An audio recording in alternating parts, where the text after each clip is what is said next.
안녕하세요. AWS 빌더스 코리아 프로그램에 참석해 주셔서 감사합니다.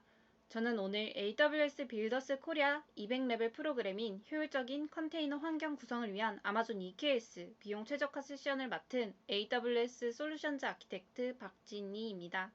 오늘은 만나 뵙게 되어 반갑습니다. 오늘 세션에서는 아마존 EKS를 사용하고 계시거나 사용을 검토하고 계신 고객분들께서 이론 세션과 직접 실습하실 수 있는 세션을 통해서 아마존 EKS 비용을 최적화하실 수 있는 방법들에 대해 소개해 드릴 예정인데요. 오늘 세션의 진행 순서입니다. 이론 세션을 진행하기에 앞서서 실습에서 필요한 리소스를 먼저 배포하도록 하겠습니다. 아마존 EKS 클러스터와 같이 오늘 실습에 필요한 AWS 자원들에 대한 배포가 진행되는 데에 시간이 어느 정도 소요가 되기 때문에 먼저 필요한 AWS 자원들에 대해서 배포를 진행한 이후에 이론 세션을 진행하는 동안 자원들이 배포될 수 있도록 한 후 실습을 진행하도록 하겠습니다. 다음으로는 본격적인 이론 세션으로 돌아와서 아마존 EKS의 기본적인 비용 구조, 비용 최적화에 대한 챌린지들에 대해서 간략하게 짚어본 이후에 비용 시각화를 통해서 현재 조직에서 어떤 부분에서 비용 최적화가 필요하실지 알아보실 수 있는 이런 도구들을 소개해 드리도록 하겠습니다.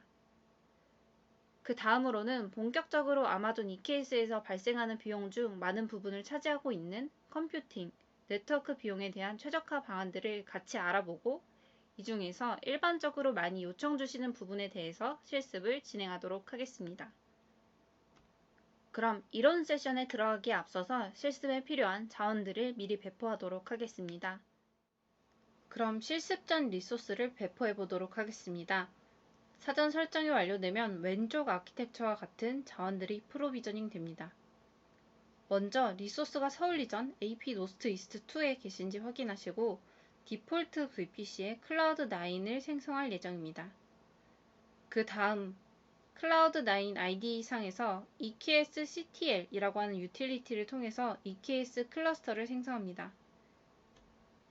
EKS CTL을 통해서 EKS 클러스터를 생성하게 될 경우에 기본 VPC 외에 추가 VPC를 생성하고 가용 영역과 서브넷을 나눈 다음 기본 노드를 추가해 줍니다. 다음으로는 카펜터의 배포 전 사전 설정을 위해서 클라우드 포메이션으로 SQS와 이벤트 브릿지와 같은 리소스를 배포하도록 하겠습니다. 여기까지 리소스를 배포한 이후에 이론 세션을 거친 이후 실습 세션을 다시 재개하도록 하겠습니다.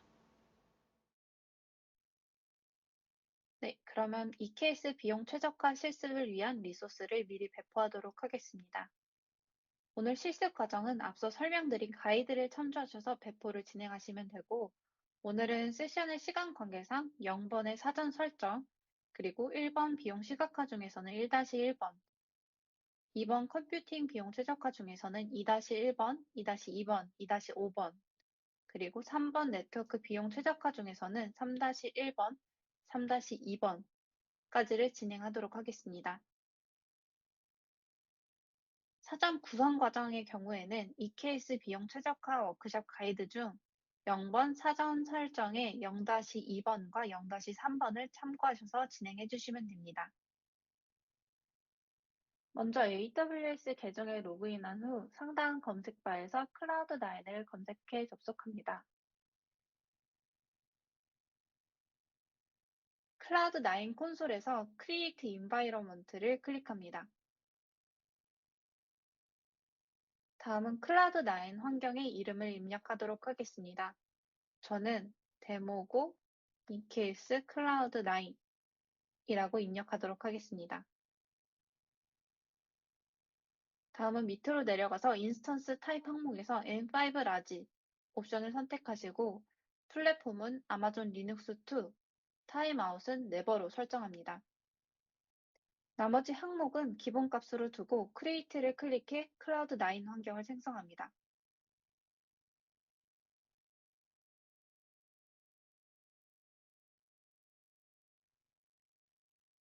다음은 EC2 콘솔로 이동합니다.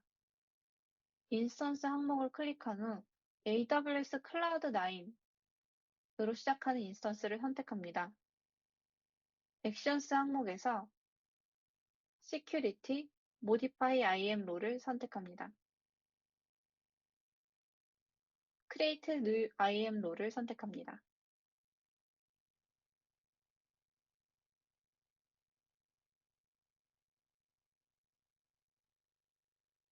Create 롤 버튼을 클릭한 후 AWS 서비스 그리고 유즈 케이스로는 EC2를 선택한 이후에 Next를 클릭합니다.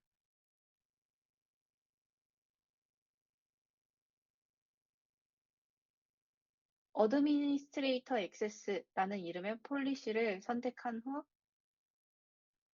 Next를 선택합니다. 롤 이름에는 EKS 클라우드9 어드민을 입력합니다. 설정 내용을 확인하신 후 Create 롤을 선택합니다.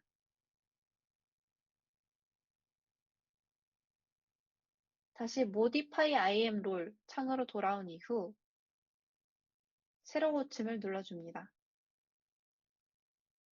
그런 다음 드롭다운에서 EKS 클라우드9 어드민 이란 이름의 IAM 롤을 선택한 후 업데이트 IAM 롤을 클릭합니다. 다시 검색바에 클라우드9을 검색해서 이동하신 후 데모고 EKS 클라우드9 환경에서 오픈 버튼을 클릭합니다.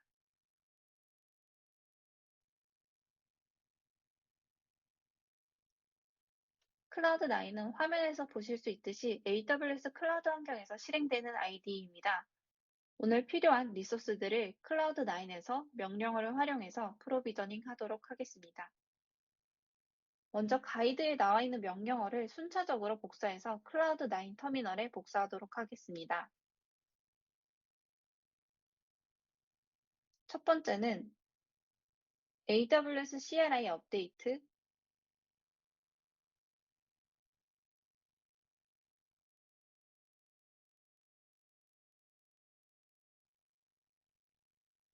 그리고 AWS CLI 자동 완성을 설치합니다.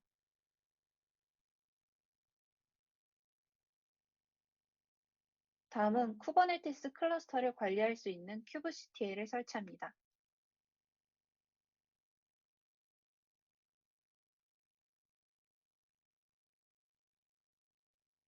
그 다음은 명령어를 실행해서 JQ와 같은 각종 유틸리티를 설치합니다.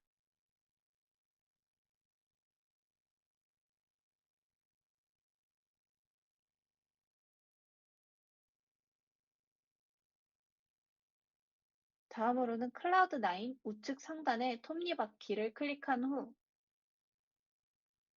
왼쪽 메뉴에서 AWS 세팅스 항목을 찾아 선택합니다. 크레덴셜스 항목에서 AWS Managed Temporary Credentials 항목을 비활성화합니다. 다음은 기존 자격증명 파일을 제거하는 명령어를 실행합니다.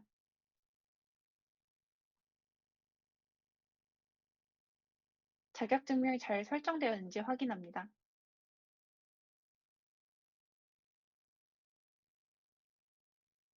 이전 실습에서 IAM 롤의 이름을 실습 가이드와 다르게 설정하신 경우에는 이 첫 번째 명령어가 IAM 롤 invalid를 뜰 수 있지만 두 번째 명령어에서 설정하신 IAM 롤 이름이 제대로 출력될 경우에는 제대로 설정이 된 것이니 다음 과정을 진행해 주시면 됩니다. 다음으로는 계정 정보와 리전 정보를 환경 변수로 세팅하겠습니다.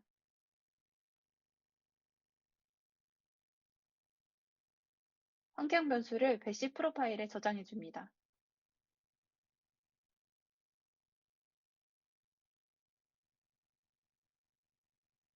다음은 SSH 키를 생성하도록 하겠습니다.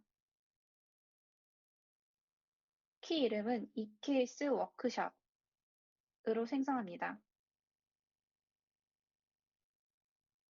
키 이름을 다르게 설정하실 경우에는 다음 과정을 진행하실 때 번거로우실 수 있기 때문에 동일하게 설정해 주시기를 권고드립니다. 그럼 생성한 팸키의 권한 설정을 진행합니다. 생성된 키를 두 개의 리전으로 전송하도록 하겠습니다.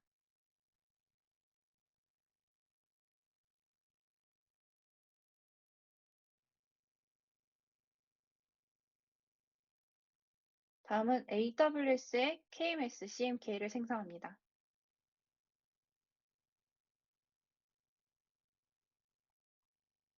다음으로는 EKS 클러스터를 CLI로 배포할 수 있는 EKS CTL이라고 하는 도구를 설치하도록 하겠습니다.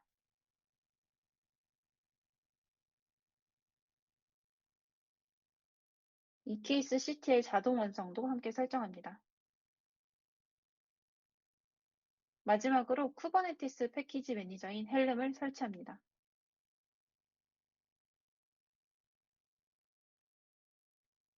이제 워크샵 가이드 0-3번 EKS 클러스터 배포로 넘어갑니다. 이번 모듈에서는 노드 스케일링을 위해서 카펜터를 설치하고 EKS 클러스터를 EKS CTL이라고 하는 유틸리티를 통해 배포하도록 하겠습니다. 먼저 카펜터 배포에 필요한 환경 변수를 설정하고 이번 모듈에서 사용하게 될 파일들을 저장할 디렉토리를 생성합니다. 설정한 환경 변수들이 잘 생성되었는지 확인합니다.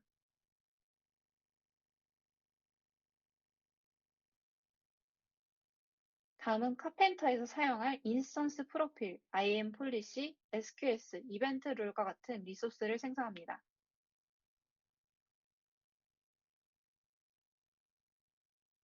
이 리소스들은 클라우드 포메이션으로 배포되기 때문에 배포에는 3분가량이 소요됩니다.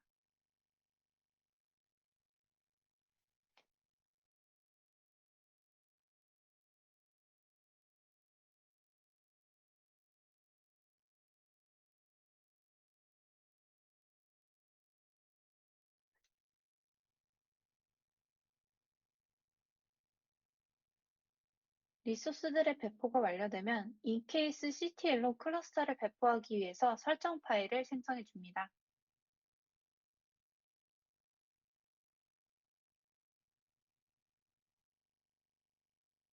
다음은 EKS CTL create cluster 명령어를 실행해서 클러스터를 배포해 줍니다.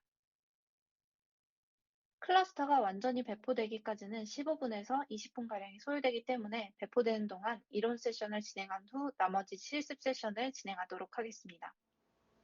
네, 그러면 본격적으로 EKS 비용 최적화 이론 세션을 시작하도록 하겠습니다.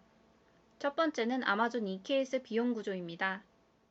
마이크로 서비스 아키텍처 도입의 증가로 인해서 쿠버네티스 클러스터를 운영하시거나 운영을 검토하시는 고객분들이 많이 계신데요. 아마존 EKS는 쿠버네티스를 보다 쉽게 설치하고 운영하실 수 있는 관리형 서비스입니다. 아마존 EKS를 통해서 많은 고객분들께서는 AWS 환경에서의 클러스터의 고가용성 그리고 확장성을 가져가시게 되고 다양한 AWS 서비스들과 간편한 연동을 통해서 운영 부담을 덜으시고 비즈니스 핵심 가치에 집중하시고 계십니다. 하지만 쿠버네티스 클러스터를 운영하시다 보면 재무와 회계를 담당하는 조직에서는 최대한 비용 대비 효과에 대한 챌린지를 던지게 되고 쿠버네티스 클러스터를 운영하시는 조직에서는 애플리케이션이 높은 성능 그리고 고가용성을 유지하실 수 있도록 하시는 것에 중점을 두시게 됩니다. 이런 상황에서 비용 효율성, 성능, 가용성의 적절한 균형을 찾는 것은 매우 어려운 일인데요. 이런 아마존 EKS 클러스터를 운영하시는 데 들어가는 비용은 크게 세 가지로 나눌 수 있습니다. 첫 번째는 아마존 EKS 클러스터의 운영 비용, 두 번째는 외부 클라이언트에서 EKS 내부 컴포넌트로의 통신, 그리고 EKS 컴포넌트 간의 통신에서 발생하게 되는 네트워크 비용, 세 번째는 쿠버네티스 상에서 노드라고 불리는 컴퓨팅 자원들에 대한 비용이 있습니다. 이 중에서 EKS 클러스터의 운영 비용은 시간당 0.1불, 한 달 기준으로는 클러스터당 75불가량이 발생하게 되는데요. 해당 비용은 고정적이고 전체 운영 비용 측면에서는 네트워크 비용이나 컴퓨팅 비용이 차지하는 비중이 높기 때문에 비용 최적화를 염두에 두고 계신 고객분들께서는 네트워크와 컴퓨팅 비용이라고 하는 두 가지 측면을 중심으로 어떻게 비용을 최적화하실 수 있을지에 대한 고민을 하시게 됩니다. EKS 클러스에 대한 비용 최적화를 하시는 데 있어서 말씀드리고 싶은 부분은 오늘 설명드리는 클러스터의 설정과 아키텍처 변경을 통한 비용 절감 방안을 모색하시기 이전에 먼저 애플리케이션 최적화를 통해서 컴퓨팅, 스토리지, 네트워크를 비롯한 리소스 사용량을 절약하는 노력이 선행된 이후에 보다 비용 최적화된 아키텍처로 구성을 변경하셔서 비용의 오버헤드를 제거하는 일련의 작업이 필요하다라고 하는 점입니다. 비용 최적화는 먼저 비용이나 사용량 내역을 세부적으로 이해하고 향후 지출, 사용량, 기능을 모델링하고 예측하시고 비용과 사용량을 조직의 목표에 맞게 조정하실 수 있는 충분한 메커니즘을 구현하시는 것부터 시작됩니다. 워크로드를 자세히 확인하실 수 있게 되면 각 팀에서 비용이나 사용량에 대해서 스스로 조치를 취하실 수 있습니다. AWS에서는 사용자가 리소스 사용량을 쉽게 모니터링 하실 수 있도록 여러 도구와 솔루션, 서비스를 제공하고 있습니다. 먼저 코스트 익스플로러를 통해서 아마존 EKS를 포함한 AWS의 서비스와 비용과 사용량을 시각화하시고 관리하실 수가 있고, 이런 데이터를 코스트 앤 유세지 리포트와 같은 리포트 형태로도 받아보실 수 있습니다. 또한 AWS 트러스티드 어드바이저, AWS 서포트 서비스를 구독하시게 되면 비용 최적화를 비롯한 AWS의 모범 사례에 따라서 리소스를 프로비저닝 하시는 데 도움을 받으실 수도 있습니다. 마지막으로 컴퓨트 옵티마이저를 이용하셔서 머신러닝 기반으로 최적의 비용, 성능을 가진 컴퓨팅 리소스를 추천받으셔서 적용하시는 것으로 비용을 최적화하실 수도 있습니다. 다음은 EKS 서비스를 비롯한 AWS 서비스들을 비용 시각화하는 데 있어서의 기본적인 모범 사례를 두 가지 소개드리도록 하겠습니다. 첫 번째는 태깅입니다. 태그는 AWS 리소스를 그룹으로 분류할 수 있는 키와 값으로 구성된 페어입니다. 팀이나 프로젝트, 개발과 운영, 환경을 구분하시는 데 사용하실 수 있습니다. 비용이나 사용량을 효과적으로 관리하고 비용 절감 기회를 손쉽게 식별하시려면 조직의 비용이나 구성을 파악하시는 것이 중요합니다. 기업과 조직에서는 일반적으로 여러 팀이 여러 워크로드를 운영하고 있습니다. 이렇게 모든 리소스에 적절하게 태그를 지정하는 것을 통해서 태그별로 비용을 필터링 하셔서 워크로드를 실행하시는 데 드는 비용 그리고 사용량을 보다 쉽게 추적하실 수 있습니다.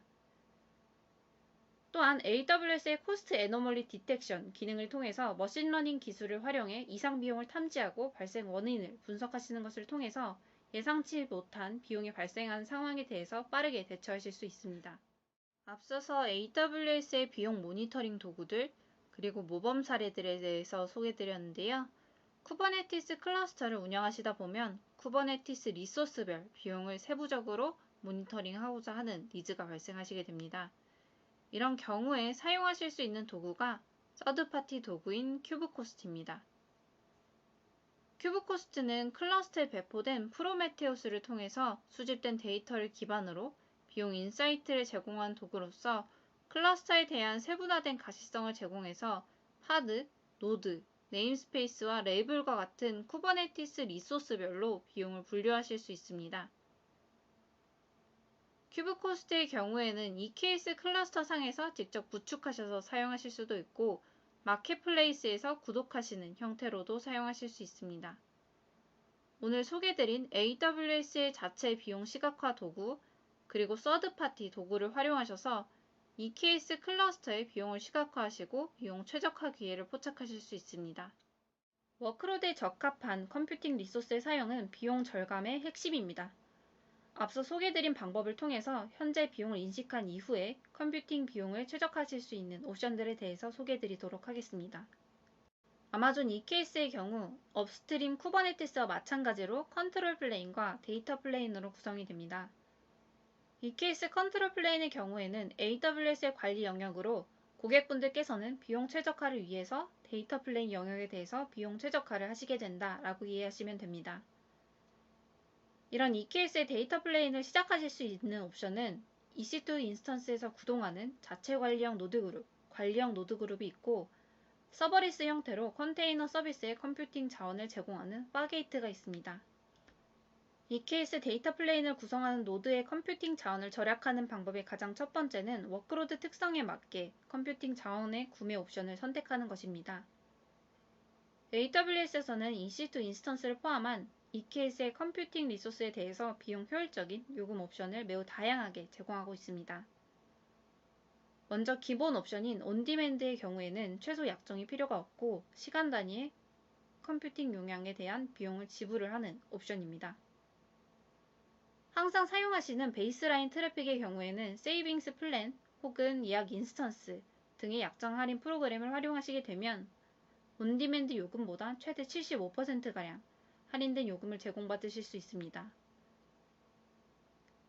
마지막으로 스팟 인스턴스의 경우에는 예비용 컴퓨팅 용량을 온디맨드 요금 옵션 대비 저렴하게 제공하는 옵션입니다. 온디맨드 수요에 따라서 인스턴스가 중단이 될 수 있기 때문에 컨테이너와 같이 스테이트 리스하고 내결함성을 갖춘 워크로드에 적용하기 적합한 비용 옵션입니다. 이 케이스에 올라가는 컨테이너 워크로드들에 대해서 스팟 인스턴스를 활용하셔서 비용을 크게 절감하실 수 있습니다. 스팟 인스턴스를 사용하실 경우에는 크게 두 가지를 고려해 주셔야 합니다. 첫 번째는 다양성과 유연성입니다. 스팟 인스턴스의 경우에는 특정 용량의 수요에 따라서 이용 중인 인스턴스가 빼앗길 수 있습니다. 그렇기 때문에 인스턴스의 유형과 크기, 가용 영역에 대한 다양성을 극대화하셔서 이용 중인 스팟 인스턴스의 중단이 발생하더라도 다른 타입과 크기, 가용 영역의 인스턴스가 할당이 될 수 있도록 설정을 해주셔야 합니다. 두 번째는 중단에 대한 내성입니다. 스팟 인스턴스는 언제든 중단이 가능하기 때문에 스테이트 리스하고 짧은 실행 시간을 가진 워크로드에 적용을 하셔야 하고 관리형 노드 그룹 혹은 카펜터에서 스팟 중단 처리를 진행하셔서 스팟 인스턴스가 빼앗길 경우에도 서비스 중단이 발생하지 않도록 처리를 해주셔야 합니다. 다음으로 이 케이스의 컴퓨팅 비용을 최적화하실 수 있는 또 다른 방안으로서 그라비톤 기반의 인스턴스를 클러스터에 도입하시는 것을 소개해드리도록 하겠습니다. 그라비톤의 경우 AWS에서 자체 개발한 프로세서로 그라비톤2 프로세서를 탑재한 인스턴스를 활용하시면 동급 x86 인스턴스 대비 20%가량 낮은 비용, 그리고 40%가량 향상된 가격 대비 성능 이점을 누리실 수 있고 최근에는 그라비톤3 프로세서를 출시하여서 더욱 향상된 비용 대비 성능을 가진 인스턴스들을 제공해드리고 있습니다. 이런 그라비톤 기반 인스턴스를 활용하셔서 쿠버네티스 워크로드를 실행하시면 보다 비용과 성능 관점에서 최적화를 진행하실 수 있는데요. 그라비톤의 경우 ARM 기반의 아키텍처를 채용하고 있기 때문에 기존 x86 기반의 인스턴스를 활용하고 계신 경우에 애플리케이션 프로그래밍 언어와 그 에코시스템이 ARM 기반의 아키텍처를 인식할 수 있어야 합니다. 아마존 컨테이너 레지스트리인 ECR에서는 멀티 아키텍처를 지원하는 이미지들을 찾으실 수 있고 카펜터 등의 클러스터 오토스케일러를 통해서 아마존 EKS 상에서 해당 컨테이너의 이미지에서 지원하는 아키텍처에 맞는 인스턴스를 스케줄링 하셔서 클러스터를 운영하시는 것으로 그라비톤 인스턴스에서 제공하고 있는 비용과 성능적인 이점을 가져가실 수 있습니다. 이렇게 비용 효율적인 인스턴스 옵션들을 소개해드렸는데요. 이 케이스에서 이런 인스턴스 옵션들을 효율적으로 스케줄링 하실 수 있는 방안에 대해서 소개해드리도록 하겠습니다. 이 케이스 상에서 오토 스케일링을 하실 수 있는 옵션은 아래 4가지가 있습니다. 위에 2가지는 파드에 대한 스케일링 옵션입니다. HPA, 호라이즌탈 파드 오토 스케일러 같은 경우에는 파드를 스케일 인과 스케일 아웃, 즉 파드 개수를 조정하는 리소스입니다. VPA, 버티컬 파드 오토스케일러 같은 경우 파드의 스펙을 변경하는 리소스라고 생각해 주시면 되는데 일반적으로는 HPA를 통해서 파드 자원 사용량에 따라 필요한 파드 개수를 추가하거나 삭제하시게 됩니다. 노드에 대한 스케일링 방식은 클러스터 오토스케일러 그리고 카펜터 2가지가 존재합니다. 2가지 방식 모두 오픈소스 프로젝트로 신규 노드를 프로비저닝 할 수 있지만 오늘 세션에서는 클러스터 오토스케일러와는 달리 오토스케일링 그룹을 별도로 관리하실 필요가 없고 보다 다양한 기능을 제공하는 카펜터에 대해서 집중적으로 알아보도록 하겠습니다. 카펜터는 오픈소스 고성능 클러스터 오토스케일러입니다. 기존의 클러스터 오토스케일러보다 유연하고 효율적인 스케일링이 가능합니다. 카펜터는 스케줄링이 불가한 파드가 발생한 경우 신규 노드를 프로비저닝 하는데요. 앞서 언급드렸듯이 오토스케일링 그룹을 별도로 관리할 필요 없이 프로비저너라고 하는 커스텀 리소스를 통해서 프로비저닝 하고자 하는 리소스, 인스턴스 유형, 용량 등의 다양한 옵션을 정의하면 노드를 동적으로 선택해서 실행하도록 구성하실 수가 있고 반대로 사용되지 않는 노드들을 종류해서 비용을 절감하실 수도 있습니다. 카펜터를 이용하시면 앞서 설명드렸던 AWS 그라비톤 그리고 EC2의 스팟 인스턴스를 클러스터 내에서 손쉽게 활용하실 수 있습니다. 프로비저널 리소스를 통해서 스팟 그리고 온디맨드 인스턴스를 혼합해서 사용하시거나 개발 클러스터와 같이 비교적 미션 크리티컬하지 않은 클러스터의 경우에는 전체 클러스터를 스팟 인스턴스로 운영하실 수도 있습니다. 그라비톤 인스턴스의 경우에도 화면에 프로비저널 예제에서도 보이시듯이 암 기반의 아키텍처에 인스턴스를 포함하도록 정의하시거나 그라비톤 기반의 인스턴스 타입을 포함하도록 정의하셔서 멀티 아키텍처를 구성하실 수도 있습니다.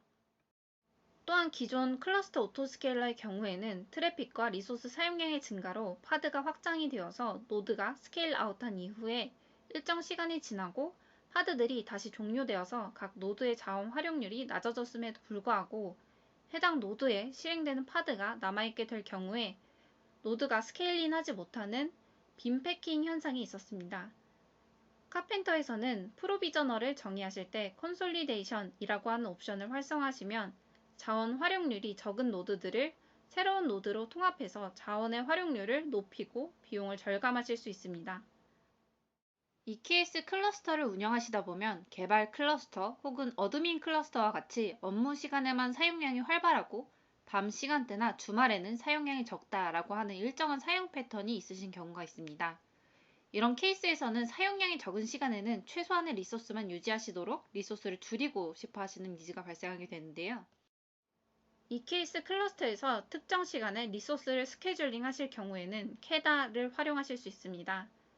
캐다는 쿠버네티스 베이스드 이벤트 드리븐 오토스케일링의 약자로 이벤트 기반으로 파드를 오토스케일링 하실 수 있는 오픈소스 프로젝트입니다. 캐다에서 스케일드 오브젝트라는 커스텀 리소스의 트리거 등 스케일링 기준에 대한 명세를 정의하시면 HPA를 통해서 이벤트 기반의 파드 오토스케일링을 정의하실 수 있습니다. 캐다에서는 다양한 종류의 트리거를 제공하고 있는데 특정 시간에 대한 파드를 스케줄링 하시기 위해서는 캐다의 크론 트리거를 활용하시면 됩니다. 크론 트리거를 설정해 주시면 사용량이 낮은 시간대에 지정한 레플리카 수로 파드를 줄이실 수 있고 캐다와 카펜터를 함께 사용하시면 파드 개수의 감소에 따라서 노드를 디프로비저닝해서 컴퓨팅 비용을 절감하실 수 있습니다. 다음은 EKS 네트워크 비용의 최적화입니다.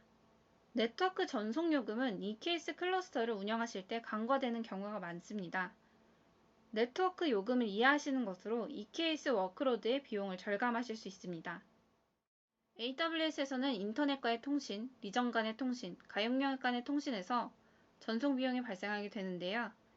일반적으로 EKS는 동일 리전 내에서 고가용성을 위해서 다중 가용 영역의 워커 노드들을 배포해서 사용하시기 때문에 가용 영역 간 데이터 전송 요금 구조에 대해서 이해하실 필요가 있습니다. EKS의 경우에는 다른 가용 영역 간 통신에 대해서 네트워크 로드 밸런스와 노드 간 통신의 경우에는 기가바이트당 0.01불, 애플리케이션 로드 밸런스와 노드 간 통신의 경우에는 무료로 통신하실 수가 있고 노드 간 통신의 경우에는 기가바이트당 0.01불이 발생하게 됩니다. 여기서 주의하셔야 되는 부분은 쿠버네티스의 서비스라고 하는 오브젝트를 생성하실 경우에 기본적으로 쿠베 프록시의 IP 테이블스 규칙에 의해서 로드 밸런싱이 발생하기 때문에 가용 영역 간 트래픽이 발생을 하게 된다라고 하는 점입니다. 오늘은 EKS 상에서 이런 가용 영역 간 데이터 비용을 절감하실 수 있는 방법들에 대해서 알아보도록 하겠습니다. EKS에 배포한 애플리케이션을 서비스라고 하는 쿠버네티스 오브젝트를 이용해서 외부 클라이언트에 노출시키는 경우에는 익스터널 트래픽 폴리시 로컬이라고 하는 설정을 통해서 가용 영역 간 전송을 최소화하실 수 있습니다. 예시에서는 로드 밸런서 타입의 서비스를 통해서 네트워크 로드 밸런서를 프로비저닝 하는 것으로 애플리케이션을 외부에 노출시켰습니다. 이때 별도 설정을 하지 않은 경우에는 외부에서의 트래픽은 네트워크 로드 밸런서를 통해서 각 인스턴스의 노드 포트로 전달이 되고 노드 포트로 전달된 트래픽은 쿠베 프록시의 IP 테이블스 규칙에 의해서 다시 한번 로드 밸런싱이 되기 때문에 같은 노드의 파드로 트래픽이 전달될 수도 있지만 다른 가용 영역에 배포된 노드에 존재하는 파드로 트래픽이 전달될 수가 있기 때문에 가용 영역 간 전송 비용이 발생하게 됩니다. 반면에 익스터널 트래픽 폴리시 로컬 설정을 쿠버네티스 서비스 오브젝트를 생성하실 때 추가해 주시면 외부에서 네트워크 로드 밸런서를 통해서 노드 포트에 트래픽이 전달될 경우에도 트래픽이 전달된 노드에 존재하는 파드에 트래픽을 전달하게 됩니다. 만약 워커 노드에 해당 애플리케이션 파드가 존재하지 않을 경우에는 어떻게 처리될까요? 익스터널 트래픽 폴리시 로컬 옵션을 활성화하실 경우에는 쿠베 프록시에 의한 로드 밸런싱이 일어나지 않기 때문에 해당 노드에 파드가 존재하지 않을 경우에는 애플리케이션 접속이 실패하게 됩니다. 따라서 익스터널 트래픽 폴리시 로컬 옵션을 활성화하실 경우에는 예시와 같이 앞단에 로드 밸런서를 연결하셔서 헬스 체크를 하는 것으로 페일오버를 할 수 있도록 설정해 주셔야 되는 점을 주의해 주시면 좋을 것 같습니다. 서비스가 아닌 인그레스의 경우에는 어떻게 가용 영역 간 트래픽을 최소화할 수 있을까요? 이 케이스의 경우에는 AWS 로드 밸런서 컨트롤러라고 하는 애드온을 통해서 인그레스 오브젝트를 생성할 경우에 네트워크 로드 밸런서 혹은 애플리케이션 로드 밸런서를 프로비저닝 하실 수 있습니다. 인그레스 오브젝트를 생성해서 애플리케이션 로드 밸런서를 생성한 예시를 살펴보도록 하겠습니다. AWS의 로드 밸런서의 타겟 타입은 인스턴스 타입 그리고 IP 타입 두 가지로 나뉘게 되고 별도 설정이 없을 경우에는 타겟 타입이 인스턴스 모드로 설정이 됩니다. 인스턴스 모드의 경우에는 로드 밸런서의 타겟으로 EC2 인스턴스, 즉 노드가 등록이 됩니다. 따라서 로드 밸런서에서 노드, 즉 노드 포트로 트래픽을 보내게 되고 노드 포트를 통해서 파드에 트래픽을 전송을 하게 될 때 앞서 예시와 마찬가지로 쿠베 프록시의 IP 테이블스 규칙을 통해서 로드 밸런싱이 다시 일어나기 때문에 가용 영역 간 트래픽이 발생하게 됩니다. 인그레스의 어노테이션 설정을 통해서 로드 밸런서의 타겟 타입을 IP 모드로 변경하시게 되면 로드 밸런서의 타겟으로 EC2 인스턴스가 아닌 파드 IP가 등록이 되고 노드 포트를 통하지 않고 애플리케이션 로드 밸런서에서 파드 IP로 직접적으로 통신이 일어나게 됩니다. 따라서 쿠베 프록시로 인한 추가적인 로드 밸런싱이 발생하지 않기 때문에 가용 영역 간 트래픽을 감소시켜서 네트워크 비용을 절약하실 수 있습니다.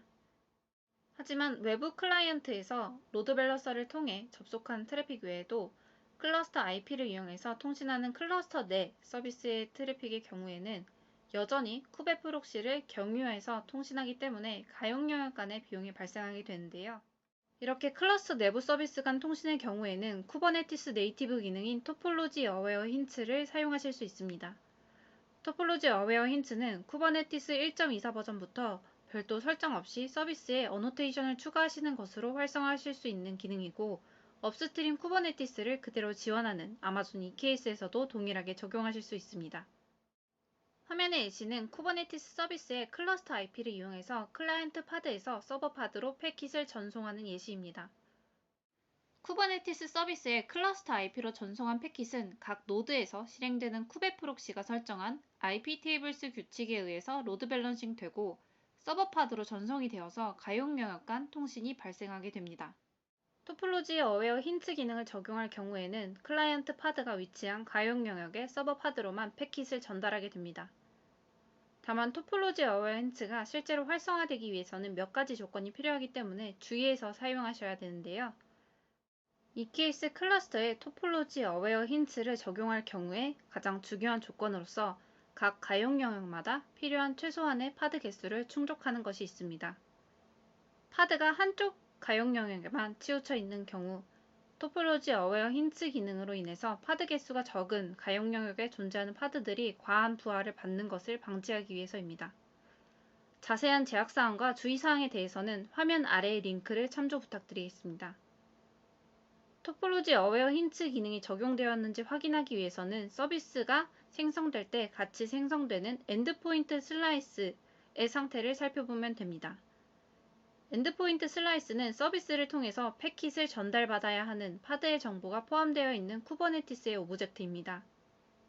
엔드포인트 항목 하위에 힌트 항목들을 볼 수 있는데 이 힌트 항목이 존재하면 토폴로지 어웨어 힌트 기능이 동작하고 있다는 것을 의미합니다. 마지막은 EKS를 사용하고 계신 고객분들 중에서 마이크로 서비스의 증가로 인한 트래픽 관리, 모니터링에 대한 복잡성으로 인해서 이스티오를 도입하셔서 서비스 메시를 구성하고 계신 고객분들께서 적용하실 수 있는 방법입니다. 이스티오 환경에서도 별도 설정을 하지 않는 경우 가용 영역 간 트래픽이 발생하게 되는데요. 이스티오 환경에서는 로컬리티 LB라고 하는 기능을 활용하셔서 가용 영역 간 트래픽 발생을 최소화하실 수 있습니다.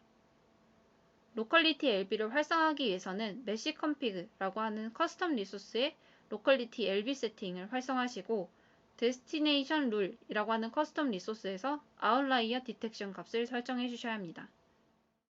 메시 컨피그의 로컬리티 LB 세팅의 경우에는 로컬리티 LB 기능을 활용할지 여부를 선택하는 옵션입니다.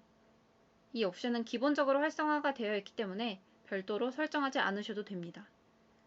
데스티네이션 룰의 아웃라이어 디텍션의 경우에는 같은 가용 영역에 파드가 존재하지 않거나 존재하더라도 통신이 불가한 상태일 경우에 페일러버를 통해서 다른 가용 영역으로 트래픽을 보내기 위한 설정이고, 해당 설정을 별도로 해주시지 않은 경우에는 로컬리티 LB 기능이 활성화되지 않습니다. 그렇기 때문에 예시와 같이 서비스 간 통신에 가용 영역 간 통신 비용이 발생하게 됩니다. 따라서 데스티네이션 룰의 아웃라이어 디텍션 설정을 통해서 몇 초 간격으로 연속 에러가 몇 번 발생했을 경우에 페일러버를 진행할 것인지 설정하시는 것으로 이스티오 로컬리티 LB 기능을 활성화하시면 이스티오 기반의 서비스 메시 환경에서도 같은 가용 영역의 파드로 트래픽을 보내서 가용 영역 간 통신 비용을 절감하실 수 있습니다. 오늘 이론 세션에서 설명드렸던 내용을 정리하도록 하겠습니다. 오늘 EKS 비용 최적화의 이론 세션에서는 크게 세 가지 측면을 다루었습니다. 먼저 현재 아마존 EKS 클러스터의 사용량과 비용을 인식하는 것을 통해서 비용을 최적화하실 수 있는 기회들을 포착하는 것입니다. 두 번째는 워크로드 특성에 맞는 컴퓨팅 옵션 그리고 오토 스케일링을 결합해서 클러스터를 운영하는 것으로 비용을 절감하는 것입니다. 구체적인 방법론으로서 리저브드 인스턴스, 세이빙스 플랜스, 스팟 인스턴스와 같은 다양한 비용 옵션, 그리고 그라비톤이라는 비용 대비 성능이 우수한 인스턴스 타입을 도입하고 이런 옵션들을 효율적으로 오토 스케일링 할 수 있는 카펜터와 결합해서 비용을 최적화하실 수 있는 방안, 마지막으로 시간별 사용 패턴이 정해져 있는 워크로드의 경우에는 해당 시간에 맞춰 스케일링 하실 수 있는 캐달을 도입하시는 방안까지 말씀을 드렸습니다. 네트워크 비용 절감 부분에서는 쿠버네티스의 쿠베 프록시 컴포넌트로 인해서 발생하는 가용 영역 간 통신 비용을 절감하시는 것이 중요하다라고 말씀을 드렸습니다. 그에 대한 방안으로서 익스터널 트래픽 폴리시를 이용하시는 방법, 로드 밸런서의 IP 모드를 활용하시는 방법, 그리고 쿠버네티스의 네이티브 기능인 토폴로지 어웨어 힌트를 이용하시는 방법, 마지막으로 이스티오 기반 환경에서 로컬리티 LB 기능을 활용하시는 방법을 말씀을 드렸습니다. 이번 실습에서는 오늘 설명드렸던 내용 중에서 큐브 코스트를 통해서 클러스터의 비용 매트릭을 모니터링 하실 수 있는 방법, 그리고 카펜터를 이용해서 컴퓨팅 비용을 절감하실 수 있는 방법, 마지막으로는 외부 클라이언트에서 파드에 접근할 경우 가용 영역 간 통신 비용을 절감하실 수 있는 방법에 대해서 직접 실습을 해보도록 하겠습니다. 지금까지 효율적인 컨테이너 환경 구성을 위한 아마존 EKS 비용 최적화 세션을 들어주셔서 감사합니다. 저는 AWS의 솔루션즈 아키텍트 박진희였습니다. 경청해주셔서 감사합니다.